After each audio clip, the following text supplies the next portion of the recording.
Hello everyone, I'm Laura McIntosh and this is Bringing It Home. Now we are the best in fresh.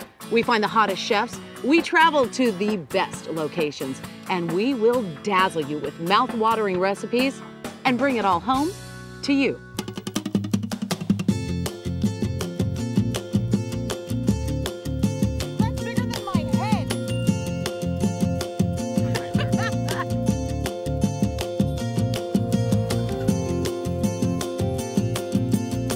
Have an oyster. Here's to California. Don't scare me.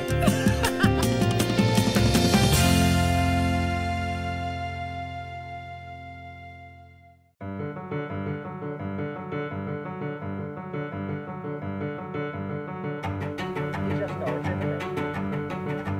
Hello everyone, I'm Laura McIntosh and welcome to Massachusetts. I'm taking you with me to show you where our food comes from. Then we'll cook it up and bring it home to you nice and fresh. We've got a lot of ground to cover. And what's fresh here? Well, just about everything. Specifically, we're going to talk about oysters today and cranberries. That and a whole lot more today on Bringing It Home.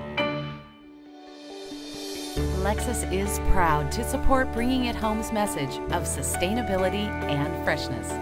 We encourage you to know the people behind your food and to enjoy your pursuit of perfection.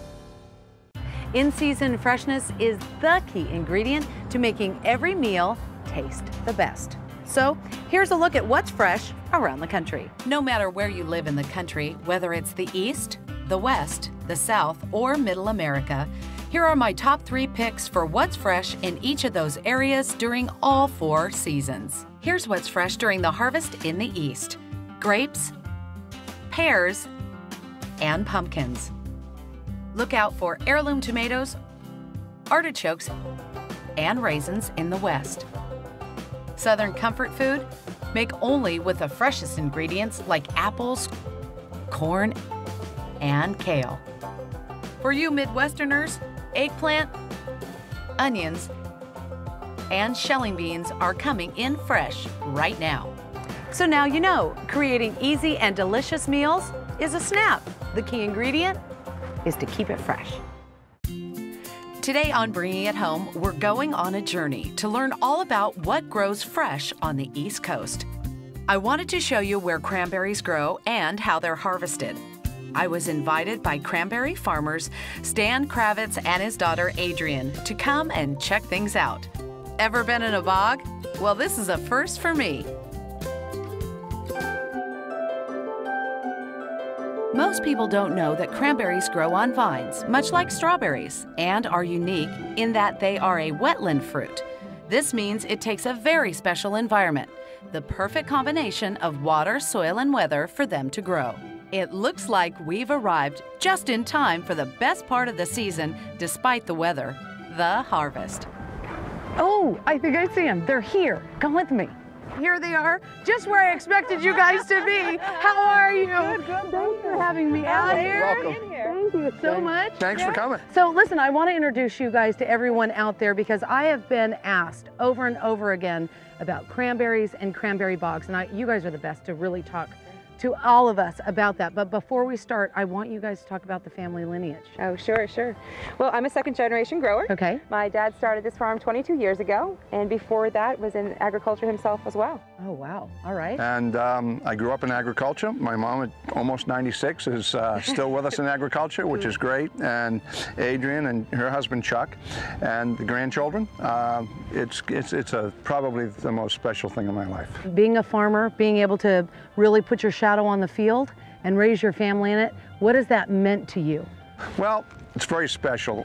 We're stewards of the land. Yeah. And the mark you leave on this world is the way you leave your land. Right. Because that goes on forever. Right.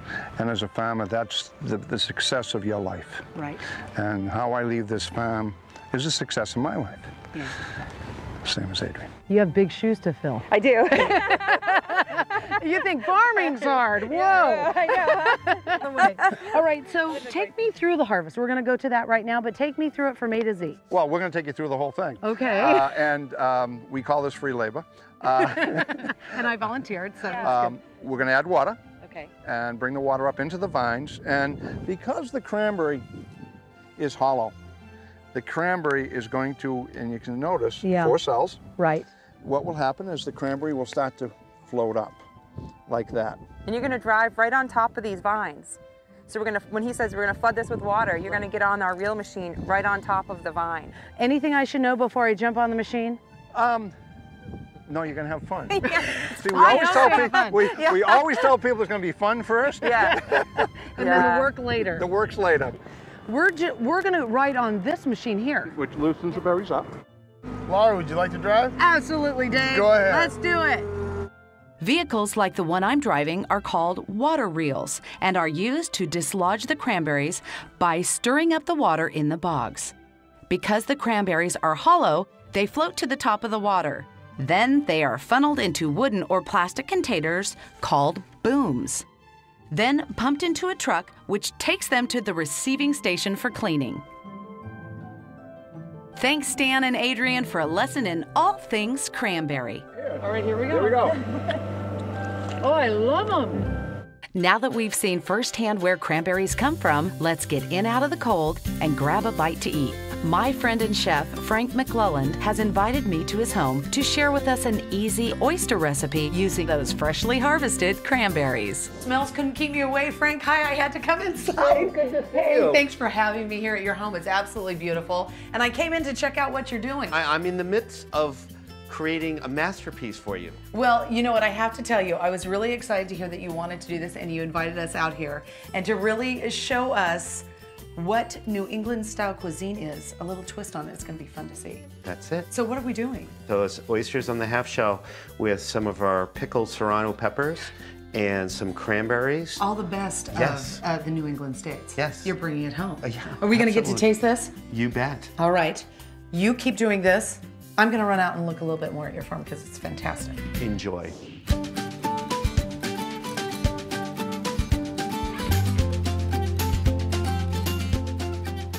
For this oyster dish just for you, I've stewed some cranberries here and I've taken the juice and made a pickle. And what I'm going to do with this pickle is I'm going to take some of the farm herbs, place it in the pickle, a little bit of onion, and take my serrano peppers and put it in here and put it on the heat and cook it for 25 minutes. Take these onions, put it right in the pickle. Got some nice mint, some sage, a little lemon verbena, and some beautiful flowering thyme. I'm just gonna bruise it up a little bit, bring out all the oils, and I'm gonna place that in the pickling juice. And then I'm gonna pick out all the serrano peppers. I'm gonna place it right in the pickling juice. So look at that beautiful color, ready to be pickled. And they'll sit here and cook for about 25 minutes. And here is some that I pickled earlier today. The next step in our fabulous oyster dish is this gorgeous Swiss chard that I'm going to stew to make a nest for the oysters to sit on. So it's called rainbow Swiss chard. So I'm just going to take the ribs out like so. Look at that gorgeous color. And then I have my onion here ready to go, and that'll be the base for the stew with a little bit of olive oil and the beer. Pan's all heated up, ready to sizzle. And we'll take the onion, put that in first. And then we'll take our Swiss chard and just place it right in the top. And a little bit of sea salt over the top, a little dried rosemary from my garden. How are our serrano peppers doing? Oh, they look great. And then a little of the beer, and a little of the rosemary and pepper. So we'll let this cook for another 6-7 minutes, and then we'll put the dish together. Well, I've got these beautiful oysters here. That are from the Massachusetts coastline, just south of here. I shuck these a little differently. I go in on the side so that I do not injure the belly, which is very important for us in New England. So now that I have all the pieces for this dish, let's put together the piquant relish that will go onto the oysters. Here's some very slowly poached in their own juices cranberries. And then we'll take some of the serrano peppers and bring it over to the cutting board. And then we'll cut the stems off. We'll just cut them up. Then I'll take the oysters that we shucked earlier and we'll just put a little dab. And then we'll take a little bit of the beer and just sprinkle it right on, almost like you would sprinkle champagne on oysters maybe, but I like my beer on my oysters. We have this part done, and we'll take our platter here. They're beautiful oysters, and then our Swiss chard, and we'll make little nests. Just put these right on top of the nests.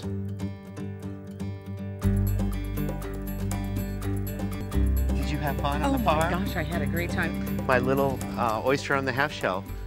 With all the things from New England, mainly from Massachusetts and the farm here. This is inspiring. I'm going to have to do this at home. We will have the recipe on the website at bringithome.com. And I think you've just kind of gone up a notch again with having this in your backyard. Thank you. We're very inspired. All my colleagues and I are inspired about what we can pick every day and bring and cook. Thank you again for inviting us, showing everything that is, you know, indigenous to Boston, what makes it great. Of course, all of you have been lovely, and this is wonderful as well.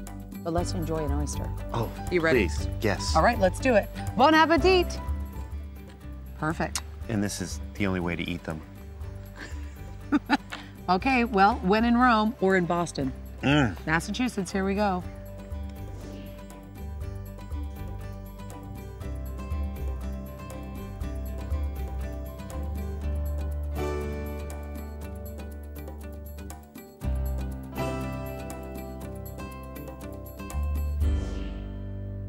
That recipe was a hit, mainly because the oysters were so fresh. It's time for us to dive in and learn all about them from oyster farmer John Lowell. All right, so here we are. It's time to go get some oysters. The wait is over, and actually John's gonna take us out. I guess you thought we'd be on a boat, huh? Well, we're in a truck. Let's show you what we're gonna do.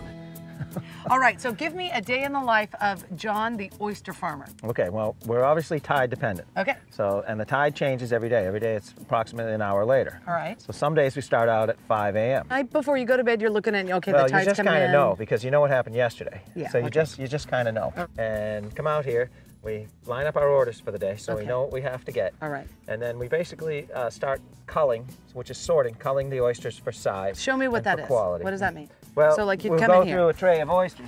I mean, these are all culled. These are all keepers. These are all nice big hard shells ready to go. These would be not quite ready for prime time. Okay. Although they're 3 inches long, they meet the criteria. They're not heavy enough. They're Okay. not ready. All right. These are the type of oysters that generally will go to market from a lot of the growers. All right. Okay. But not from you. But not from us. We want to make that because clear. quality doesn't cost, it pays. That's These right. are just better. All right. Remember, And more is not better. better's better. I love it. Now let me ask you this question. How fast do they grow? Takes us about 3 years. What? In this particular environment, it takes about 3 years because in the wintertime, there's nothing for them to eat, so they're dormant, they're not growing. Okay. Just like farming. It's just like any other kind of farming. Okay. Where we're going to do the same activity for 3 or 4 weeks straight, and then we won't do it again for the entire year. So whether we're separating 1 year class of babies, Right. that's all we'll do, and then we'll go and do something else. It's just like you'll do all your planting, and then all your weeding, Right. Right. and then all your harvesting. So you just mentioned that you have the little babies. Can we take a look at them? Absolutely. Okay, let's go do it. Well, John, tell me about, as we're going to walk over here and see the babies, tell me about the environmental hazards, i.e. Mother Nature. Talk to me about that. Well, Mother Nature, this is absolute farming. Despite your best intentions, we've got hurricanes, we've got nor'easters, we've got northwest blow out of Canada, we've got temperature changes. We've got red tide. We've just got all kinds of things that can get thrown at us. But in spite of that, we keep coming back for more because we really enjoy what we're doing. These are our babies from this year. Okay. And oysters are just like people. They grow at different rates, and it depends on where they were in the cage. Yeah. So they'll all come out the same size, but they don't get to market at the same time. Some can get there in a lot less time than others, and it all depends. Some mature faster than others. That's exactly right. Some of us are still waiting. Yes, exactly. Now, let's talk about why oysters are like golden retrievers, if you'll indulge me. Because one's a fish and one's a dog, so help me out here. Okay, I will. We buy these from hatcheries, Okay. like breeders. Right. And so even though they're both Chrysostria virginica, just like a golden retriever is a golden retriever, if you get it from a different breeder, you can get a vastly different looking dog. Correct. These are both Chrysostria virginica, the American oyster. Right. But they come from different hatcheries, so they have different parents. So even though we handle them the same way, they come out looking very different. Not better or worse, just different. I'm going to open these two oysters and show you the differences. I want to see what they look like. Side by side. Now they're going to taste the same, and they're just going to be different. A different size. Now, just because this one's smaller, it still has a beautiful, deep meat. Yeah, look at You have that. to take my word for that. And then this one, also nice. This is all creamy goodness. John, thank you for taking me out here. It's my pleasure. I love it. You're doing It's a great great thing. Have an oyster. Salute. Here's to you. There's nothing quite like eating fresh oysters straight from the water, unless, of course, they're prepared by a top-notch chef like Bill Brodsky. I'm meeting up with him for our next recipe. I'm going to do a little play on oyster Rockefeller, and then I have another special dish for you after for entree. And Yes. I think you're really going to like this dish. Oh, I can't wait. Excellent. Why don't you have a seat in the dining room, and I'll start getting ready. Thanks, Bill. Okay. All right. Enjoy. Okay, I will. I can't wait. Now that we've got Laura seated, we're going to make her a little dish here, throw some recipes together, and we're going to start off with our spin on oyster Rockefeller. We're going to start off with a little spinach and ricotta gnocchi, and we're just going to give that guy a nice little sear in a hot pan. As that's going, we've got some nice fresh mushrooms and some spinach, a little shallot and garlic, and we're going to get that sauteing in a pan as well.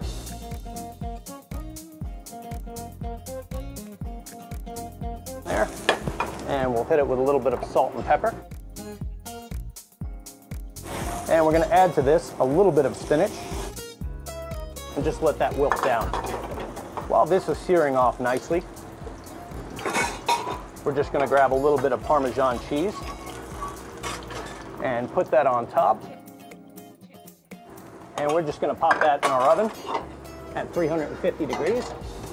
And now, the fun part to make our oyster Rockefeller, we've got to take some beautiful oysters, and these babies are plump and juicy. We're just going to hit them in a little bit of flour. And we're just going to pop that in our tempura batter. And this is just flour, a little baking powder. We've added a little bit of ginger ale. We're going to go down to the fryer and just give these guys a quick little cook. They take approximately 45 seconds to cook. As they come out, we're going to season them with a little iodized salt. We're going to pull out our little farmhouse dumpling here. We're just going to caramelize a little bit of bacon that's been cooked off. This is just a little granulated sugar. Goes on top of the bacon like such. And we're just going to give these guys a slight little burn. Anytime that chefs get the opportunity to burn things, we're all over it. Looking pretty nice. So for our plate up, we're going to pop our little spinach and ricotta dumpling there, almost like a little gnocchi. And then we're going to go on top with some nice mushrooms and spinach, in keeping with the Rockefeller theme. And we'll position our oysters on top. And to finish this dish, we've got a couple of different things. We've got our caramelized bacon. And then we've got a smoked fennel oyster foam.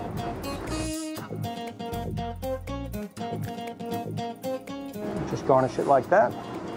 And that's our finished dish.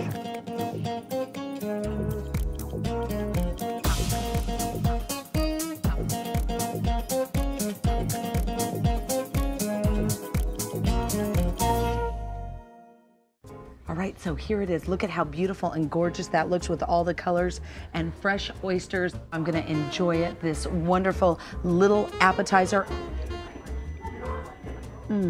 Oh, that's to die for. We're going to cook Laura some beautiful Cape water flounder. And we're going to start off with these beautiful flounder fillets. We're going to season generously with some salt and pepper. We're just lightly dredging this in flour. And we're just going to take our fish over to a pan. And I like to cook this fish in a little bit of clarified butter. As this fish is searing, we're going to make a little toasted almond brown butter vinaigrette. So we're going to take some almonds, a little bit of whole butter that's been softened, and we're just going to let that brown up in there. And into our butter, You see the edges just starting to brown up ever so slightly right there? That's what we're looking for. Into this butter, we're gonna add a little bit of shallot, tiny bit of garlic, red wine vinegar. We're gonna add some tomatoes in there. We're gonna hit it with a little bit of salt and pepper. And we're just gonna reserve that on the side. Now, we're gonna do two things with our vinaigrette. The first thing we're gonna do is we're gonna take this raw vegetable slaw, if you will, nice julienne of some baby white asparagus, some snow peas, some haricot vert, and some carrots. And we're just gonna turn the heat off and let the residual heat in the pan cook the fish the rest of the way. And we're gonna add that to a pan, a little bit more garlic, a little bit of shallot, a little salt and pepper, and a little bit of chopped fresh herbs. And we're gonna spoon into this a little bit of that brown butter vinaigrette. We're also gonna add into this a little bit of freshly squeezed lemon. And we're just gonna mix this up. The residual heat from the warm brown butter actually does tenderize the vegetables a little bit. From here, we're gonna remove our fish. We're just gonna put this on a little pan so that some of the juice runs off and doesn't get on our finished plate, and just arrange it on the plate like such. We're gonna take our little vegetable salad. We're gonna spoon some more of our dressing. And we're gonna actually garnish this with a little bit of micro-cutting celery. Just a little bit strewn about. And this is our flounder that's been pan roasted with a toasted almond brown butter vinaigrette with a little slaw of white asparagus, carrot, snow peas, and haricot vert with some micro celery. And now we're gonna take this completed dish out to Laura and see how she's doing. Wrap you up. Here's Did our yourself. next dish. Thank you. Wow. Thank you. What makes a Cape special when it comes to food and fresh food? Well, in my mind, it really comes down to the seasonality. Because we do have such distinct seasons here. It's almost as if you're waiting for the fall, and you could taste the pumpkin before it even, is around. So I think it's just simply people really anticipate the fall flavors, and the farmers here do a fantastic job. Bill, thank you. My pleasure.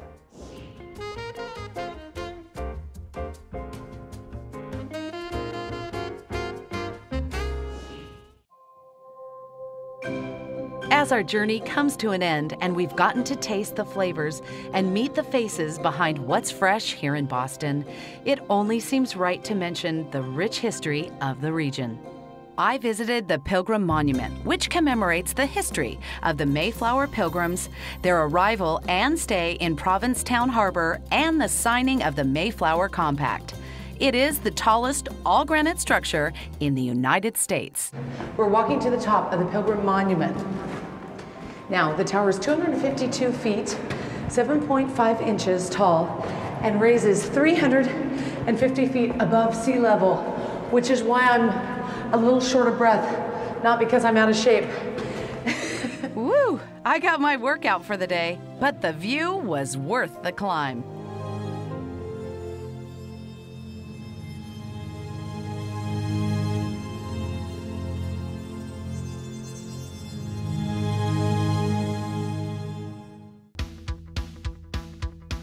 I hope you've enjoyed the show. Don't forget to check out our website. Until next week, you know what to do. Keep it nice and fresh. So long.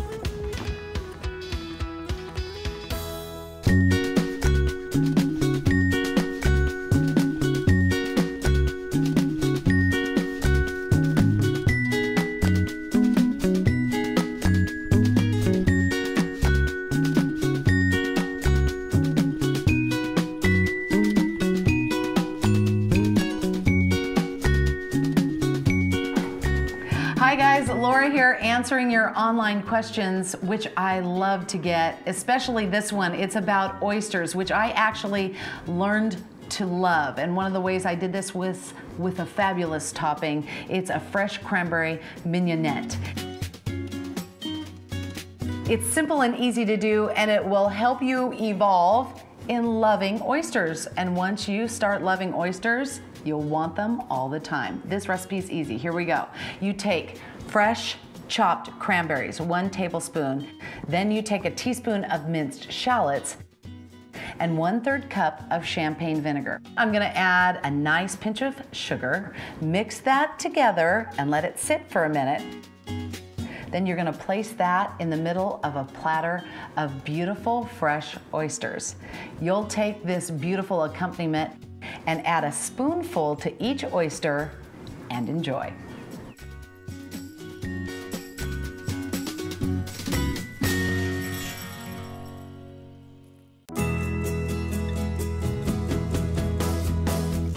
Next time on Bring It Home.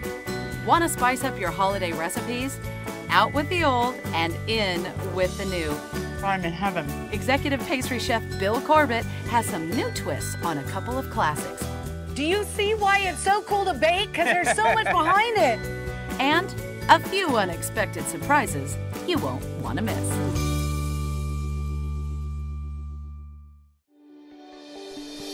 Lexus is proud to support Bringing It Home's message of sustainability and freshness. We encourage you to know the people behind your food and to enjoy your pursuit of perfection. A little fun, a little excitement right here in Massachusetts. You ready? We're gonna cook it up too. Little clam chowder. We're gonna go to a quick commercial break, but in the meantime, why don't you become a fan? Check out our Facebook.